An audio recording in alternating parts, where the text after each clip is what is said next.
Hi guys, Chris here with the Jumper EZPad 5S. Now this is the first jumper product that I've ever had, and it's new to me, but their build I do like. Now this one has quite a Surface 3 design to it, and it has a metal unibody that is actually quite heavy. If you see in the unboxing video, it's rather heavy, but the build quality is very good, well put together, and very solid feeling. This one here, it's just rock solid. Now it does have a two-position kickstand. You can see this is the first position at the moment, and you have the second one like that, so it reclines a little bit more there. And up the top here is our microphone. We have a USB 3 port, a mini HDMI, and DC charging in, and a loudspeaker either side. On the top there you can see our volume up and down and power, and 2 megapixel camera there on the back. Reasonably, well, what do I mean reasonably? This is a complete and absolute clone really of the Surface 3, isn't it? It just reminds me of it so much there. Because also the memory card slot location right there on the back, hidden away. Now the kickstand has a magnet in there, so it latches down and a magnet keeps it in place to stop it from flapping around. But that also makes it a little bit hard to get the stand out, I find. You've got to have some long fingernails on you to try and get it open again there. And you see we do have another 2 USB 2 ports, so 3 ports in total, full-sized ones. Great to see on a tablet. Now the screen, you can see, does have these rather large bezels, making it look like a tablet from 2010 maybe, because it's also a 16:9 panel. I would have preferred them to have gone with 16:10. I think is more of a better ratio for me anyway, personally. The screen itself is okay. At the moment I have it on maximum brightness. Viewing angles seem good. It just lacks the vibrant colors of the 1080p screen.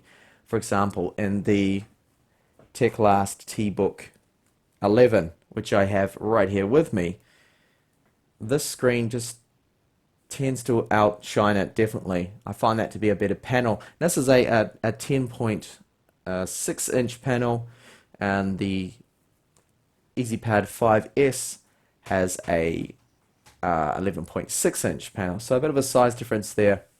But all in all, I mean, it's okay. Touch response is good. Front facing 2 megapixel webcam, not too bad. It's definitely not the best I've seen, but it's okay. It works.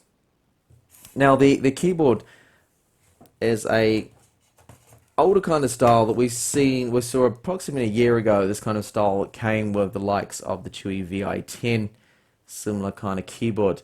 The keyboard itself isn't bad to type on. It looks worse than it is really, but it's okay because it is a lot larger, being an 11.6 inch tablet. If I compare that to a smaller 10.1 inch keyboard here, you'll see what I mean.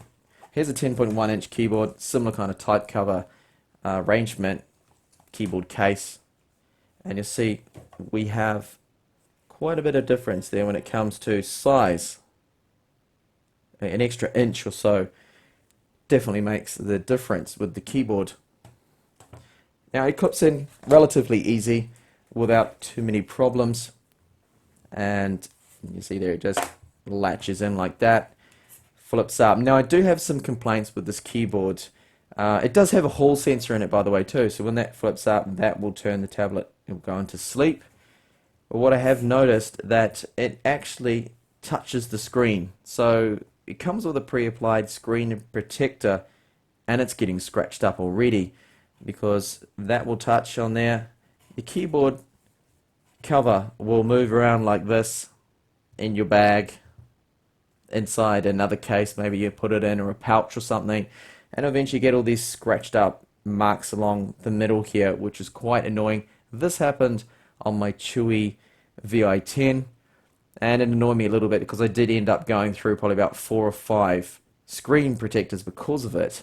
And the trackpad on this really is quite useless. I'm not that happy with it. It's okay, it's small, it's functional, it does work, and you can see that overall accuracy of it's alright. I just don't like the fact that it also has a problem. If you push down the mouse button, left mouse button, it's going to work now. Before it wasn't letting me drag to select things, but now it's working now, which is good to see. I think I had to undock it and redock it for that to happen. Now there's a couple other things I wanted to point out with the tablet before I move on to benchmarks, and one of them is quite annoying, and that's the fact that I can't get any of these USB ports, a USB 3 port or USB 2 ports there to read any of my external hard drives. Now I have a 1 terabyte drive here. It's a Western Digital. I will plug it into the USB 3 port and it just simply keeps making a noise that it's powering on and off all the time. So obviously the ports aren't putting out the power that's required to power an external hard drive. My flash drives work. Those don't seem to have any problems. They work USB 3 speeds. So quite a large problem there with the ports then, definitely with the power issue there. I find it a little annoying.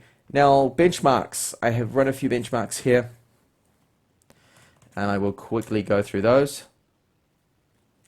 The Ice Storm 1.2 score,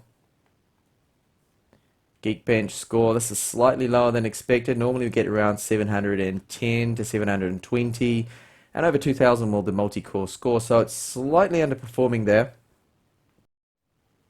And the eMMC is a N card. It pops up as an N card brand, which experience tells me is a 4C brand eMMC. And you can see there that the speeds are they're average, quite low 4K write speeds there. I mean the read speed of 103, that's okay. Writes of 46. It's maybe a little low, but if you consider that the Surface 3 that I reviewed got around about that same speed there for write speeds. Now the wireless speeds are not too bad there, 40 megabits per second, 25 upload. And also wanted to point out the thermals on this unit are quite good. We're not going past 69 degrees. We'll bring that up close to the camera so you can see that. Let's get that to focus. So we're not going past 70, which is good. So thermals, they must definitely have a bit of a thermal pattern there that has contact against the rear metal housing. Now I just wanted to test out the speakers here with a quick clip.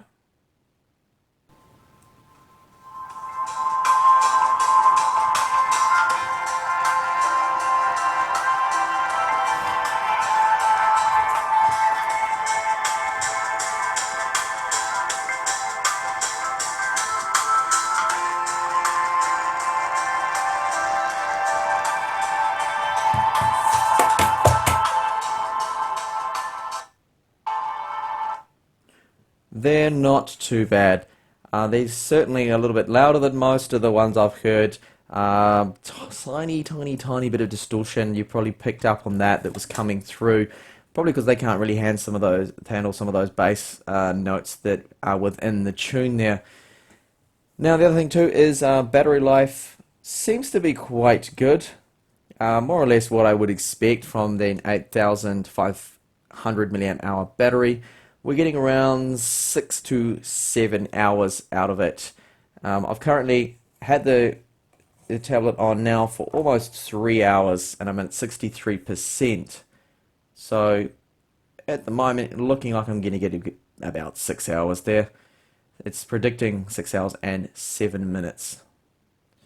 And there's a closer look at the screen there for you. You see that there is a gap, of course. This is a non-laminated display, but it's not as obvious as others. It's probably only about 1 millimeter, and I would consider that to be quite acceptable for this category and price range of tablet. So due to those problems with the USB ports not powering any of my external hard drives, I can honestly not really recommend this tablet. If a Jumper can come out and fix the problem with the ports with a BIOS update and the latest release models, then it's not too bad of a tablet.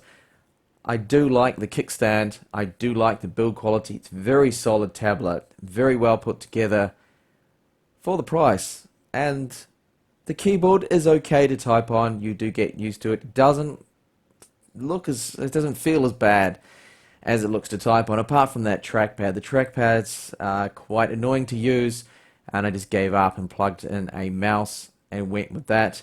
And bear in mind that it is also going to be scratching up the plastic screen protector that's on there, because it's just going to move around, as I explained in the beginning. So I would look towards some alternatives like the Cube iWork 10 Ultimate, or perhaps the Chewy HI Book, or other models out there.